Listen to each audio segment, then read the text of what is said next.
तर फ्रायडेला अर्जंटली जाऊन दीदीकडून लॅपटॉप आणून 3 घंटे बसून हे सगळं रेडी केलं आणि मग कॉफी पिऊन घरी आली. देन सॅटर्डेला दिवसभर टाइमपास करून आणि पूर्ण संडे रिसर्चच्या मागे लागून फायनली आज प्रेझेंटेशनचा दिवस आला. म्हणून सकाळी उठून छान रेडी होऊन निघाले कॉलेज. बट त्याआधी रिसर्च गाईडकडनं अप्रुव्हलसाठी प्रिंटआउट घेतले आणि गेली कॅन्टीनला, कारण विदाऊट खाना डोक्या काम नाही करता.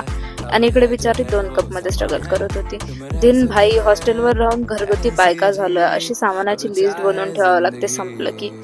मग आज लेक्चर नव्हतं तर डायरेक्ट पोस्टिंगला निघालो आणि इकडे प्रेझेंटेशनच्या नावाखाली फाटून 4 झाली आणि कल्चरल सुचताय.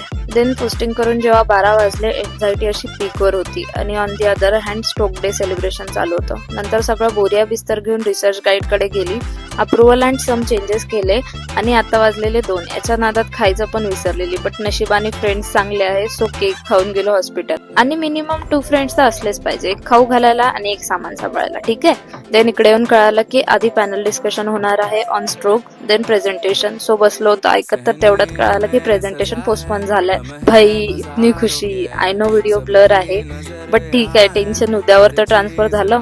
नंतर पॅनल डिस्कशन अटेंड करून आणि फोटोज वगैरे काढून ऍट लास्ट कधी नव्हे ते कॉलेजवाल्यांनी रिफ्रेशमेंट ठेवले. त्यात चहा आणि कॉफी होतं आणि इकडे फुकट आहे म्हणून दोन्ही पण पिणं चालू होतं. बाय.